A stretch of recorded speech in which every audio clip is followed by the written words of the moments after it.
السلام عليكم ورحمة الله تعالى وبركاته. بسم الله والصلاة والسلام على رسول الله. أهلا وسهلا، أهلا بأحلى متابعين. تحية لكم كبيرة وحارة وسلام لكم كاملين وسلام حار كذلك. الناس زوينين، كنتمنى لكم بقية نهار طيب والله يجعل ايامكم كلها طيبه. الناس زوينين. في الفيديو ديال اليوم كاينين حيل كيف ما تعودتوا معايا دائما للكبار والصغار، يعني المبتدئات كذلك، فيهم واحد الحيله اللي غادي يخلصكم عليها بالخير الا طبقتوها. فخليكم معايا غادي تكتشفوا كل شيء. دائما منوريني والقناه ديما ضاويه ومنوره بكم، وشكرا لاي وحده كتبقى معايا من بدايه الفيديو حتى الاخير، راه ما كنطولش عليكم. شكرا لاي وحده كذلك كتشجعني باللايك ديالها لهلا يخطيكم، وهذا هو المظنون فيكم. هادشي راه كيديروا غير الناس اللي قلبها ابيض وقلبها كبير وقلبها زوين، فلهلا يخطيكم والله يكثر من نتالكم. يلا ما نطولش عليكم اكثر، نخليكم تعرفوا على حية اليوم، وكتمنى لكم كيف ديما فرجه جد ممتعه. نبداو على بركه الله، نقولوا بسم الله. في اول فكره غنبداها معكم فيما يخص كتعرفوا دابا حاليا مع هذه الحراره والصيف، فاكثريتنا كلنا تبارك الله ما كاينش شي ثلاجه خاطيها الخيار الخص الفقوس، يعني شلاضه ضروري شلاضه في الصيف. فبعض المرات كنتعطلوا على الفقوس بحال هكا اولا الخيار، وكنلقاوه بانه بحال لوا ما بقاش فيه ديك القرمشه، يعني واخا تعضيه ما كتسمعيش ديك قرش بحال هكا كتسمعيها بودنيك. فديريه في بانيو وكبي عليه الماء بارد ولا يلا قريب يدير الثلج، كما كتشوفوا معايا ان هذا الماء اللي كان في القرعه في الثلاجه راه بيان كلاصي. كبي عليه وخليه مغطوس في هذا الماء. وعندك ماشي غير الخيار، عندك حتى الوريقات ديال الخص الا طالت عندك في الثلاجه ولقيتيها الويت، خدي ديك الوريقات اللي مزيانين يعني صالحين ديريهم شلاضه، حتى هما غطسيهم في هذا الماء اللي بارد وحتى خيزو ولا شتي تكمش وبدا كيبان لك الوا، ديريه في الماء هكا، خليه واحد 5 دقائق 10 دقائق شعل الماء خليتيه، غادي تقلبيه غتلقايه رجع للطراوه ديالو ولا بحال كانه جديد وعاد خديتيه من السوق. كنتمنى ان هذه الفكره اللي معروفه ومشهوره، انا كان بعض الوصفات اولا بعض الحيل واخا كتكون متداوله عارفينها، فانا كنبغي نقولها لان راه معانا بنيتات مبتدئات تبارك الله. كندخل الاحصاءات كنلقى السن ما بين 12 عام 16 عام يعني 13 عام. معنا بنيتات صغار اللي يلاه هادشي اول مره كيشوفوه كيتعرفوا عليه. هادشي علاش انا القناه ديالي كتكون شامله وكامله للكبار والصغار، فمرحبا بكم كاملين. دابا ان شاء الله نمشيو للفكره الثانيه. الفكره الثانيه، شحال من اخت كتبغي دير هكا شي حاجه كيكه طحين تعجن به مسمن بطبوط اي حاجه، وكترون الدنيا بالغربال حتى كتولي الضبابه ديال الطحين طالعه والدنيا هنايا كلها كتبهدل. غير انا شنو باش كنغرب والله ما كنجيبش حتى الغربال الكبير، غير هاد الصفاي هذا اللي كان عندي ترست له القبضه اللي كانت عنده هنا وما رميتوش خليته لهاد الغرض هذا. المهم الكاس اولا العبار ملي كنبغيو نعبروا الكيكه مثلا 2 كيسان كنبغيو نعبروهم باينين، كتحطيه غير هكا وكتكفيه وكتبقاي تدوريه غير في بلاصتو في بلاصتو نيت، ما كتهزيش حتى الكاس على الصفاي. ما كاين لا روينه لا دخاخ طالعه، يعني هذا الغبره ديال الطحين لا والو. هو شفتوا ما تبهدل الدنيا، ما طار طحين ما حتى شي حاجه. فكره ولا اسهل. انا قلت لكم هذه والله ما رميتها خليتها خاصه لهاد الغرض بلا ما نبقى نجبد حتى داك الغربال الكبير، حيت الغربال الكبير الا كان فوق المستوى ديال طاسه اكبر منها راه ملي كتبقاي ديري ليه بحال هكا حتى هو تيرش لك جناب. اما هذا واخا يخرج ديما الغربال خص يكون اصغر حجما من الاناء اللي كنتي كتغربلي فيه. ايوا هادشي اللي كاين، وان شاء الله بحول الله الفكره المواليه.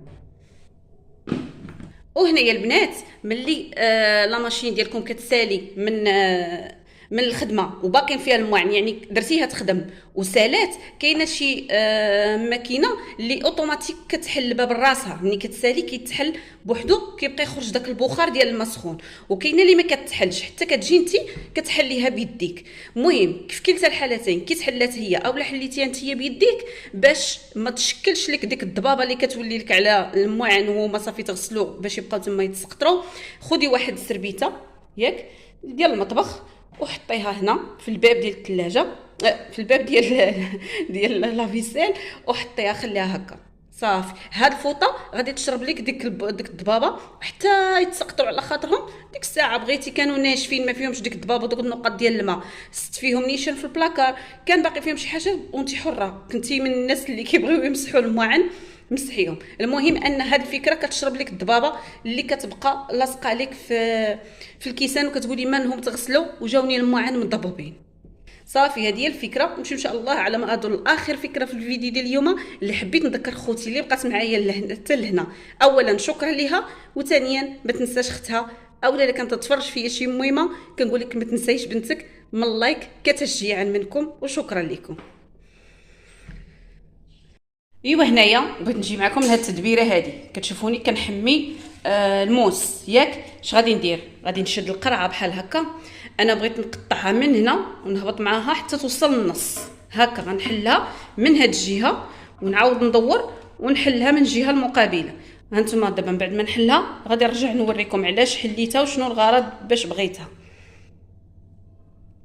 وهنا رجعت معكم البنات من بعد ما فتحتها كما وصفت لكم. ها هي شوف، ها هي حليتها من هنا وحليتها من هنا، غير ما توصلوش حتى لتحت بحال هكا. ها هي غتقولوا لي علاش غنبغيوها هذه؟ عندك كيعجزكم انكم تقطعوها، راه ساهله حيت بلاستيك مع الموس راه السخونيه كتهبط كتجري. يعني هذا غادي يعطيكم واحد الثواب، واحد الاجر كبير. فاش كنا كتوقع لينا ما كاينش شي دار اللي ماشي نهار ما كتهرس لينا شي حاجه، زلافه، كاس، الزاج. المهم الزاج عموما اللي خاطر. بحال انا تهرست ليا هاد زليفه ديال الفران اللي كتدخل عندي الفران، ماشي مشكل، انا ما كيبقاش فيا المعاني الا تهرسوا. وحتى هذه غادي نفتح قوس وغنقول لكم ما يبقاوش فيكم المعاني الا تهرسوا. اللي تهرست راه كدير البلا وكدير الخلا معاها، دبر راسها تجي فاش ما بغات، غير ما تجيش فيك انت وفي وليداتك وفي اللي عزيز عليك. اما كلشي كيتعوض. تهرس كاس غيتشرى كاس، ما يتهرسش غير بنادم. كاينه الام اولا شي ربة بيت اللي تهرست لها شي حاجه كتبقى تجدب وتندب وتغوت وتضرب ولادها ودير حاله. لا، اللي مشات بغات تمشي بالسلامه، الشطابه والما تلقى على البحر، كلشي كيتعوض. ما تغوتوش على ولادكم على الزاج ولا شي حاجه، راه ماشي مزيان. المهم قلت لكم دابا اي دار كيكتب لينا ان تطيح شي حاجه وكتهرس ضروري. فباش ناخذوا الاجر في من في القطوط وفي عمال النظافه اللي تحيه كبيره ليهم، لدوك الناس بزاف اللي الا خطاونا هما والله حتى الخنز اعزكم الله يولي داير في المدينه باكملها ماشي غير في دار. تيجمعوا لينا زبلنا، واخا تقولوا لي كيتخلصوا ولكن راه تحيه كبيره ليهم. كتعرفوا ملي كيتهرس لكم الزاج راه كاينه اللي ما عندها غرض، اقسم بالله الا كيضرني خاطري، كاينه اللي ما عندها غرض كتجمعوا اعزكم مع البلاستيكه وكترميه هكاك ما تتخزنوا ما والو، وكترميه كيجيو مساكن القطوط بعدا في الليل الا كانوا كيقلبوا في السطوله ديال الزبل اللي كيتحطوا في الزناقي باش ياكلوا. كاينه اللي مسكينه كتجرحها شحال من قط كتلقايه مضروب من فمه اولا مجروح من فمه من وجهه بداك الزاج اللي كيلقاه في الزبل اعزكم الله. وعمال النظافه مساكن حتى هما راه كاين اللي كيجي يحتي على البلاستيكه هكا، مهم يقدر يقيسوا الزاج اولا يجرحوا. فالله يعطيكم السر اللي وقع ليها بحال هكا هزي هادشي ديري ليه بحال هكا. ها هو، ها انت ما تخسري حتى حاجه، كله ديريه هنايا. الزاج كاع اللي عندك ديريه هنا، وها الغلاقه ما ترميوهاش، ورجعوا سدوا ليا هذا الفم هذا. انا ما بغيتش نقول لكم حلوها من هنا لان الا تحلت من هنا كومي غيطيح الزاج منها، لهذا حلوها من الفم ديالها. وباش ترجعوا ديروا لها الغلاقه ها هي وتسدات وهكا حتى رميتوه في الزبل. واخا يجيو القطوط واخا يجي عامل النظافه يهز كاع القرعه بيديه ما غيقيسوا لا زاج لا حتى شي حاجه. كنتي كاع بغيتي ديري زوين كاع الا كانت شي حاجه مهرسه تما ملي كتعطيه مول الزبل كتقول ليه رد بالك اولدي راه عندي الزاج فواحد القرعه تما باش ما يضربكش في يدك، ما فيها حتى شي عيب. صافي انا زوينين. كنتمنى ان هاد الالتفاته انسانيه انها تكون منكم، وكنهضر مع الناس اللي ما عندهم غرض. فالله يسمح للجميع والله يهدي ما خلق. هادشي اللي نقول. الناس زوينين. وصلنا لهذه الحلقه، كنتمنى ان الفيديو اليوم يعجبكم ويعجبكم الافكار اللي فيه، ولو بساط كنفيد به هكا حتى المبتدئات. ما نكونش انانيه ونبقى نعطي الافكار غير الناس اللي نقول لها صافي هذه عارفينها ما ندوزهاش. لا كنعطي لكل ذي حق حقه. فالناس زوينين. كنتمنى ما تبخلوش عليا بتشجيعاتكم من طرفكم باش نقدر نزيد نستمر. ديما كنقول لكم التشجيع كيلعب دور كبير في النفسيه ديال الواحد كما بغى يكون، يا بكلمه طيبه يا بعمل معين يا باي حاجه. الا كانت يعني كيدخل في اطار التشجيع راه شي حاجه اللي زوينه للطرف الاخر. فالناس زوينين. الله يخطيكم على هذه القناه، الله يكبر بكم. الدعوه شهيله اللي كندير معكم. الله يرزقكم ربي الصحه وطول العمر وراحه البال. قولوا امين. نتلاقاو ان شاء الله فيديو مقبل بافكار جديده. لما لا، دمتم سالمين والسلام عليكم.